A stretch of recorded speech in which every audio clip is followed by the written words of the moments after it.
തെരുവുനായ ശല്യം രൂക്ഷമായ തൃശൂർ ചൂണ്ടൽ ഗവൺമെന്റ് യു.പി. സ്കൂളിന് രണ്ടാം ദിവസവും അവധി നൽകിയിരിക്കുകയാണ്. നായ്ക്കളെ പിടികൂടാനുള്ള ശ്രമം ഇതുവരെ വിജയിച്ചിട്ടില്ല. നായകളെ പിടികൂടാതെ കുട്ടികളെ സ്കൂളിലേക്ക് വിടില്ലെന്ന നിലപാടിലാണ് രക്ഷിതാക്കൾ. അനീഷ് ആന്റണി ചേരുന്ന വിവരങ്ങളുമായി. അനീഷ്, ഏതായാലും ഇപ്പോൾ രണ്ടാം ദിവസവും സ്കൂളിന് അവധി നൽകിയിരിക്കുകയാണ്. ഈ ഒരു ശക്തമായ നിലപാട് തന്നെയാണ് എന്തായാലും രക്ഷിതാക്കൾ എടുത്തിരിക്കുന്നത്. ഈ നായകളെ പിടികൂടാതെ എന്തായാലും കുട്ടികളെ സ്കൂളിലേക്ക് അയക്കില്ല എന്ന നിലപാട് തന്നെയാണ് രക്ഷിതാക്കൾ സ്വീകരിക്കുന്നത്. എന്തൊക്കെയാണ് മറ്റു വിവരങ്ങൾ?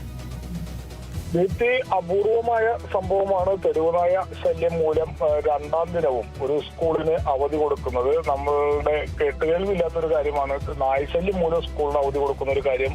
അങ്ങനെ ഒരു സംഭവമാണ് ചൂണ്ടൽ ഗവൺമെന്റ് യു.പി. സ്കൂളിൽ ഉണ്ടായിട്ടുള്ളത്. ഈ സ്കൂളിൽ തന്നെ വാഹന ഷെഡിൽ തെരുവുനായ പ്രസവിച്ച് കിടക്കുന്ന ഒരു സാഹചര്യത്തിലാണ് ഇന്നലെ അവധി കൊടുത്തത്. 5ഓളം നായ്ക്കുട്ടികളും ഉണ്ട്. അതുകൊണ്ട് തന്നെ ഈ നായ്ക്കുട്ടികൾ ഉള്ളതിനാൽ ഈ നായ്ക്കളെ പിടികൂടാൻ വളരെ പ്രയാസമാണ്. ഇന്നലെ അർദ്ധരാത്രി വരെയൊക്കെ ഈ നായ്ക്കളെ പിടികൂടാനുള്ള ശ്രമം നടത്തിയെങ്കിലും വിജയിച്ചില്ല. അപ്പോൾ വീണ്ടും ഇന്നും അവിടെ തെരുവ് നായ്ക്കളെ പിടികൂടാനുള്ള ശ്രമം ഇപ്പോൾ വീണ്ടും ആരംഭിച്ചിട്ടുണ്ട്. നമുക്കറിയാം യു.പി. സ്കൂളാണ്, കൊച്ചു കുട്ടികളാണ് വരുന്നത്. അതുകൊണ്ട് തന്നെ നായ്ക്കളുടെ ആക്രമണത്തിന് കുട്ടികൾക്ക് പ്രതിരോധിക്കാനുള്ള ഒരു കഴിവ് കുറവായിരിക്കും. കൊച്ചുകുട്ടികളാകുമ്പോൾ വലിയ ഗുരുതരമായി കടിയേൽക്കാനുള്ള സാധ്യതയൊക്കെ ഉണ്ട്. മാത്രമല്ല, കഴിഞ്ഞ മാസം സ്കൂളിലേക്ക് വരികയായിരുന്ന ഒരു കുട്ടിയെ തെരുവുനായ കടിക്കുന്ന ഒരു സംഭവം ഉണ്ടായിരുന്നു.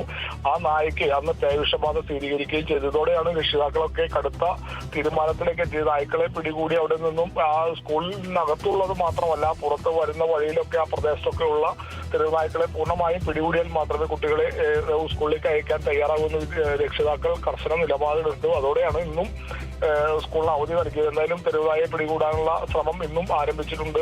പഞ്ചായത്തിന്റെ നേതൃത്വത്തിലാണ് നായ പിടികൂടാനുള്ള ശ്രമമൊക്കെ നടക്കുന്നത്. എന്തായാലും ഇന്നും ഇതുമായി ബന്ധപ്പെട്ട് സ്കൂളിന് അവധി നൽകിയിട്ടുണ്ട്. എന്തായാലും നായ്ക്കളെ പൂർണ്ണമായും പിടികൂടിയാൽ മാത്രമേ കുട്ടികളെ സ്കൂളിലേക്ക് അയക്കൂ എന്നുള്ള നിലപാടാണ് രക്ഷിതാക്കൾ സ്വീകരിച്ചിരിക്കുന്നത്. ദീപ്തി, ഏതായാലും തൃശൂർ ചൂണ്ടൽ ഗവൺമെന്റ് യു.പി. സ്കൂളിനാണ് ഇപ്പോൾ രണ്ടാം ദിവസവും ഇത്തരത്തിൽ തെരുവുനായുടെ ശല്യം രൂക്ഷമായ സാഹചര്യത്തിൽ അവധി നൽകിയിരിക്കുന്നത്. നായകളെ പിടികൂടാനുള്ള ശ്രമം ഇതുവരെയും വിജയിച്ചിട്ടില്ല. നായകളെ പിടികൂടാതെ കുട്ടികളെ സ്കൂളിലേക്ക് വിടില്ല എന്ന ഉറച്ച നിലപാടാണ് രക്ഷിതാക്കൾ സ്വീകരിക്കുന്നത്. അനീഷ് ആന്റണിയാണ് വിവരങ്ങൾ നൽകിയത്.